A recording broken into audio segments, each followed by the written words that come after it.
Olá, uma das principais causas de cegueira quando a gente envelhece é o glaucoma, que não tem cura. Por isso, é muito importante detectá-lo logo no início, nas fases iniciais, e tratar direito. Para nos passar informações e orientações sobre esse tema, meu convidado de hoje no programa é o Dr. Bruno Teno. Deixa eu apresentá-lo melhor a vocês. Dr. Bruno Teno é oftalmologista, médico voluntário da Escola Paulista de Medicina, médico responsável pelo Departamento de Glaucoma da Faculdade de Medicina de Rio Preto, representante regional da Sociedade Brasileira de Glaucoma do Estado de São Paulo e também membro da diretoria consultiva da SBG, Sociedade Brasileira de Glaucoma. Seja muito bem-vindo, doutor Bruno. Muito obrigado pelo convite, Lina. É um prazer aqui estar conversando com você e poder colaborar com as informações aí do glaucoma para a população geral. Ainda mais, né, nesse momento que a gente está aí com a população envelhecendo, vivendo por muito mais tempo, não? Então, eu queria que o senhor começasse explicando para a gente o que é o glaucoma e se tem a ver a questão da idade, do avançar da idade. Sim. Vamos lá. O glaucoma é uma doença do nervo óptico, tá? Que tem como principal fator de risco o aumento da pressão intraocular, tá?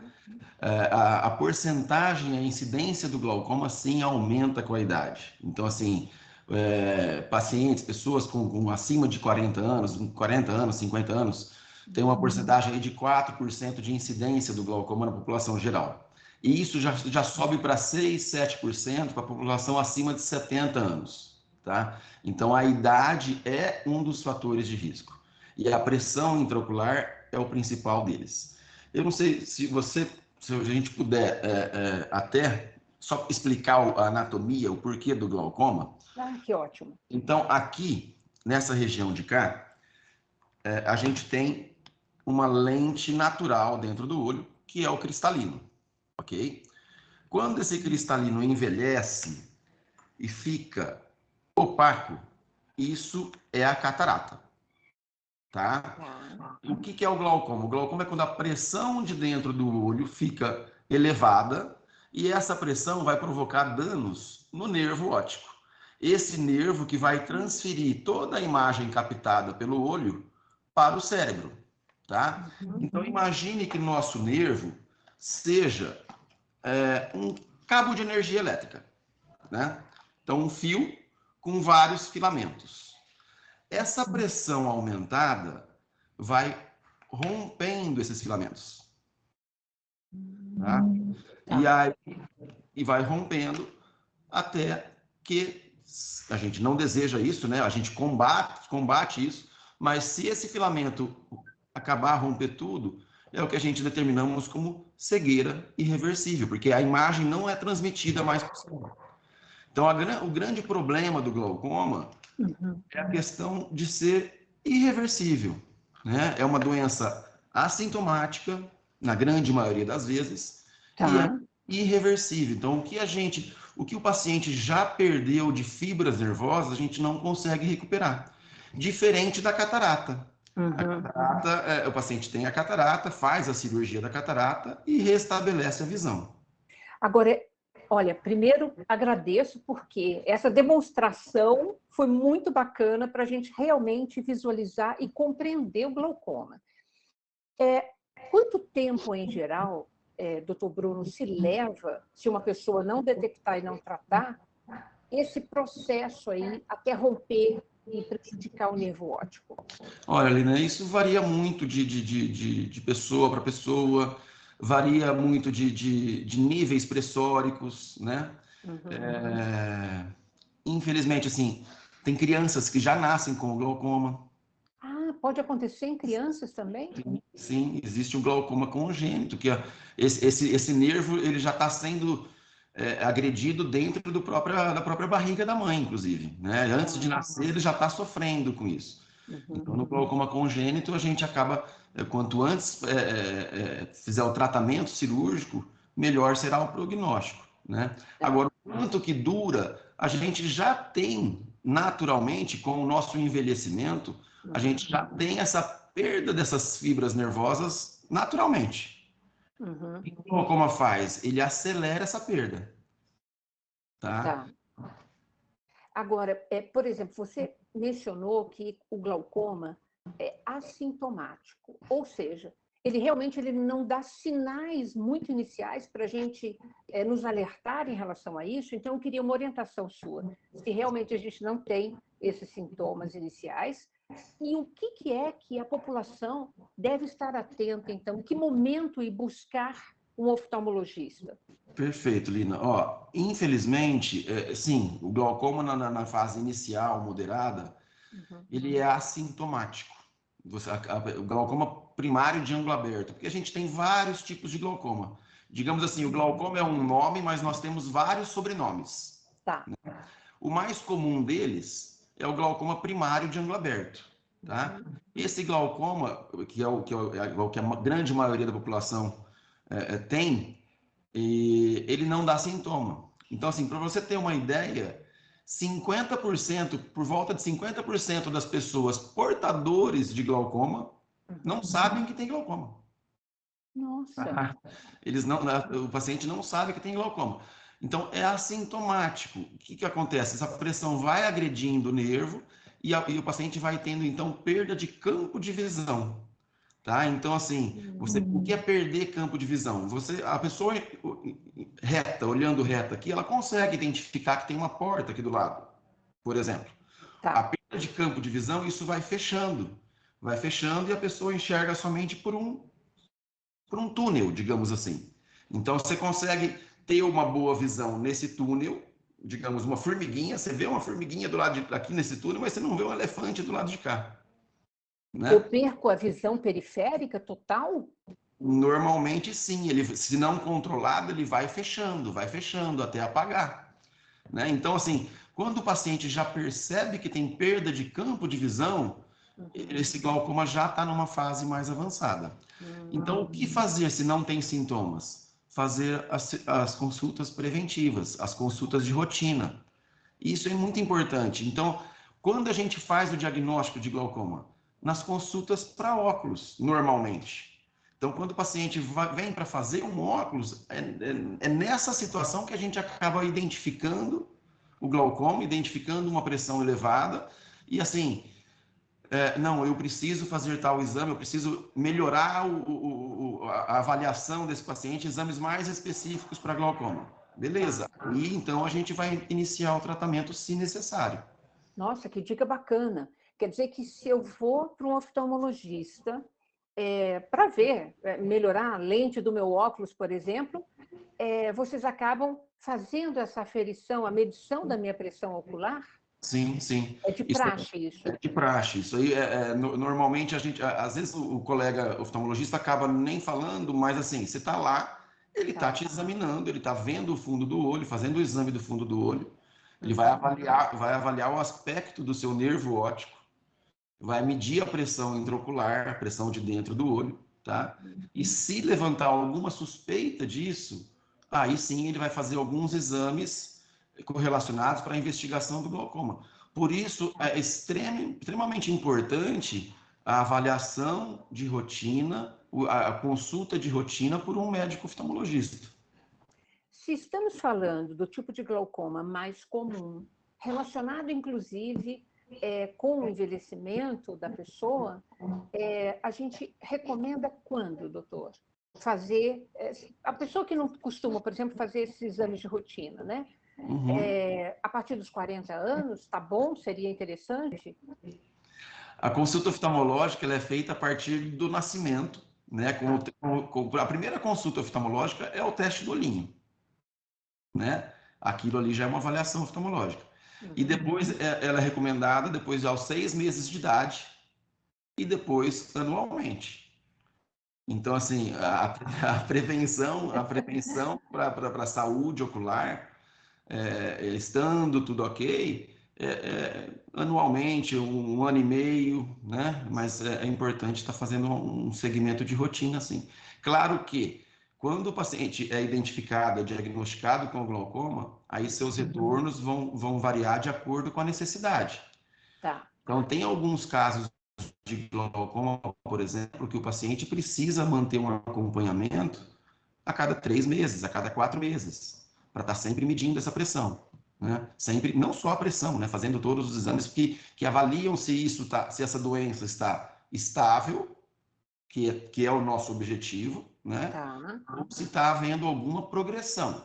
Havendo alguma progressão, havendo alguma piora da doença, aí nós temos que mudar a forma do tratamento. Então, nós vamos falar então sobre a forma de tratar no próximo bloco, tá bom? O senhor aguarde aí. E vocês também, a gente volta já já.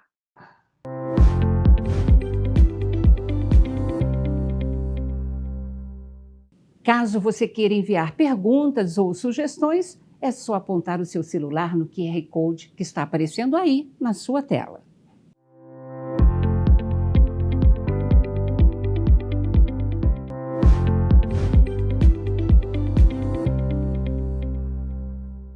Voltando, hoje conversando sobre glaucoma com o oftalmologista Dr. Bruno Teno. Então, vamos falar sobre tratamento, Dr. Bruno Teno. É possível a gente tratar o glaucoma e tentar bloquear a possibilidade dessa pessoa ficar cega? Sim, essa é a nossa luta diária. Essa é a nossa luta diária de estabilizar a doença, estabilizar o glaucoma, para preservar a visão do paciente que não tenha uma deficiência visual, que comprometa a qualidade de vida no dia a dia, né? Tá. E mantenha a sua visão até o resto da sua vida, né? Então, assim, hoje melhorou muito as condições de tratamento do glaucoma, tá? Nós temos inúmeras maneiras de tratar o glaucoma.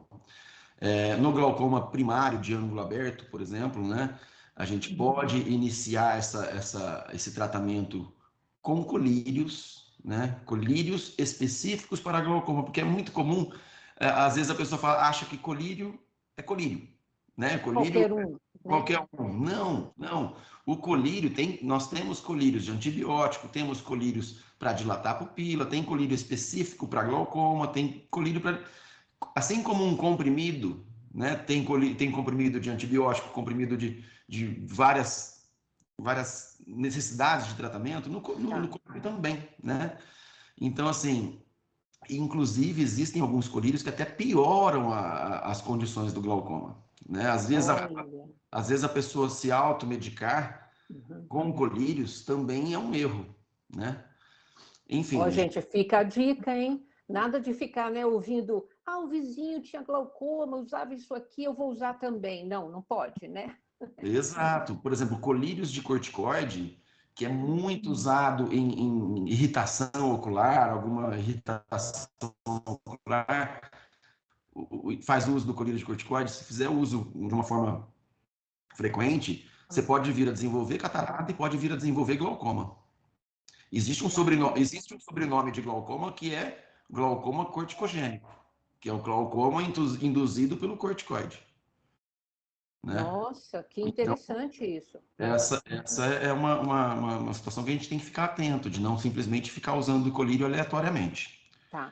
Né? Mas retomando o tratamento, porque eu queria saber, inclusive, se tem algum tipo de cirurgia capaz também de reverter ou de bloquear a evolução do glaucoma.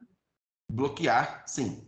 Né? Todo tratamento nosso, ele tem como objetivo o controle. O glaucoma não é uma doença com cura. Infelizmente, a gente não tem cura, tem controle, né? Então, as primeiras maneiras de tratamento pode ser com colírios específicos para isso, para baixar a pressão desse olho, né? Pode ser aplicação de laser como primeira forma de tratamento também. Existe um laser que a gente faz para reduzir essa pressão, tá? E existem alguns outros tipos de cirurgia, né? Existem cirurgias que já são mais convencionais, que são cirurgias que funcionam muito bem, cirurgias já de 50 anos de prática e que funciona muito bem. E recentemente, quando eu falo recentemente na medicina, eu falo em torno de 8, 10 anos, tá? E recentemente, agora nós temos as cirurgias microinvasivas, que tem a sua indicação para determinados pacientes e outros não, né? Que são as cirurgias microinvasivas, que tem um tempo de recuperação melhor do paciente e além de ser um procedimento microinvasivo, né? Você não faz uma abertura tão grande. Então, temos sim laser, temos colírios e temos cirurgias. Todas elas buscando controle. Tá. Tem uma pergunta que costuma ser muito frequente, que é assim, tem gente que faz transplante de córnea. Não tem nada a ver, isso não resolveria a questão do glaucoma. Não, porque como a gente está, vamos voltar aqui no olhinho, A Tá. córnea, a córnea está aqui, tá? Uhum. O nervo é esse aqui, Tá. tá? Então, assim, de uma maneira bem simples, Simples.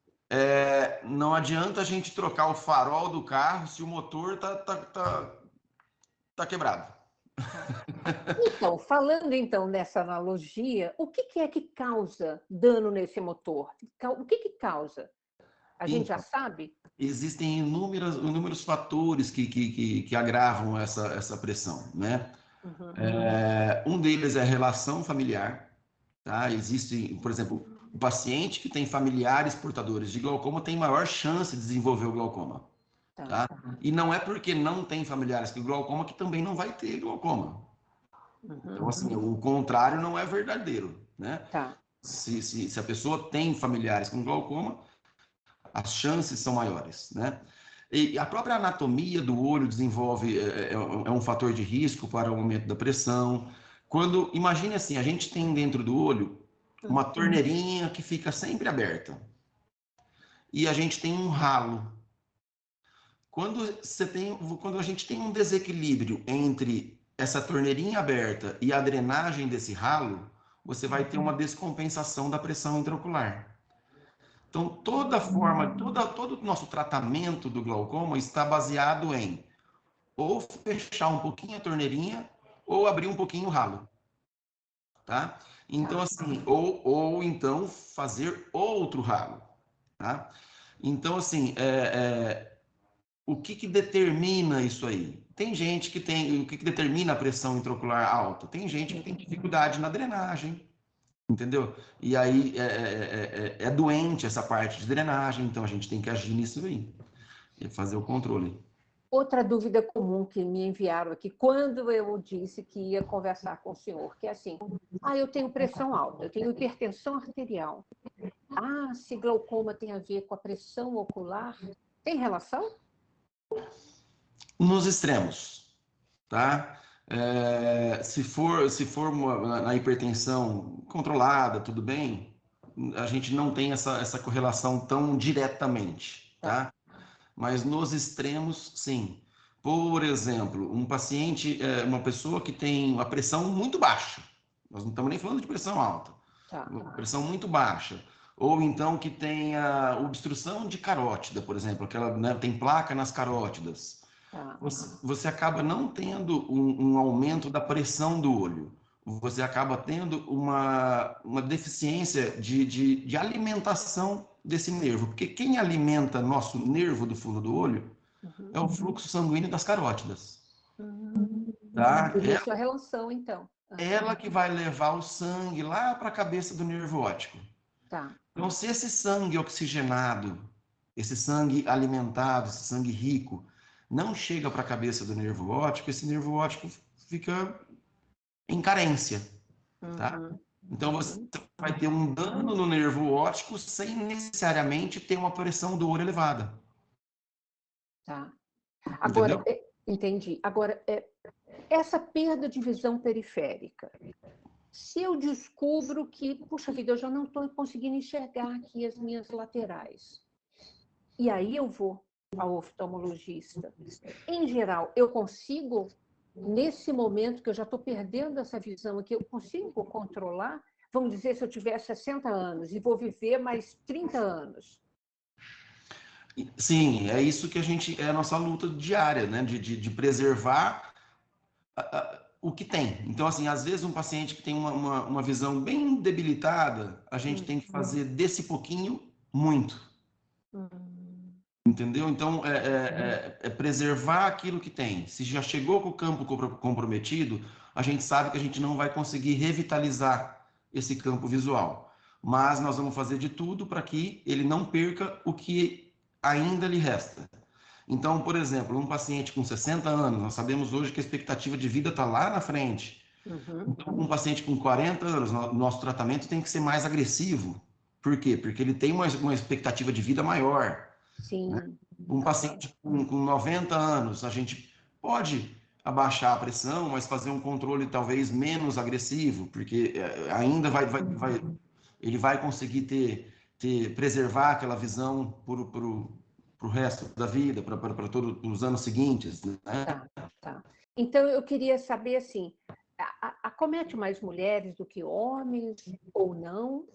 E se, por acaso, quem estiver nos ouvindo, quem estiver nos assistindo, e não tiver como hábito a ida ao oftalmologista, eu queria saber se, mesmo pelo Sistema Único de Saúde, é possível a pessoa diagnosticar e tratar o glaucoma.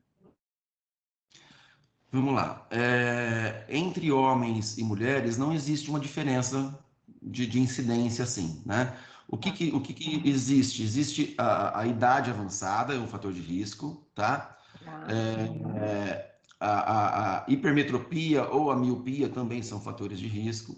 E a raça, tá? A raça, existem formas de glaucoma diferentes, por exemplo, em descendentes orientais, é mais comum você ter o glaucoma de ângulo fechado, tá?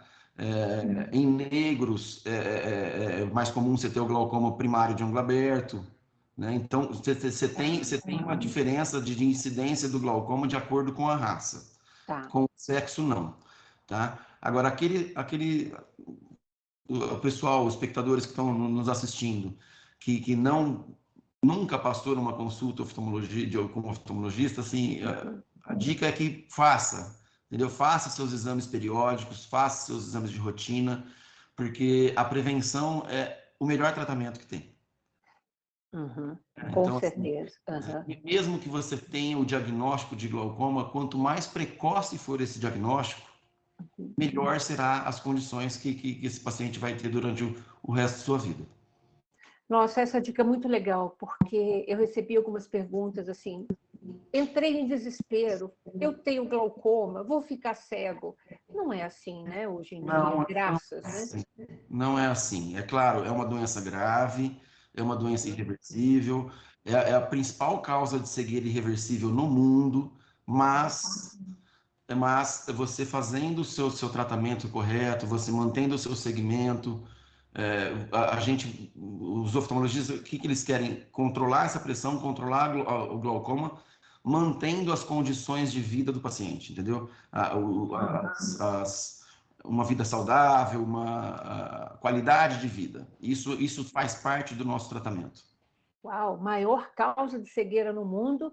Daí a importância, então, da gente estar falando sobre esse tema, a importância do papel de vocês, inclusive da Sociedade Brasileira de Glaucoma, para alertar a população, né, doutor? Sim, com certeza. Com certeza.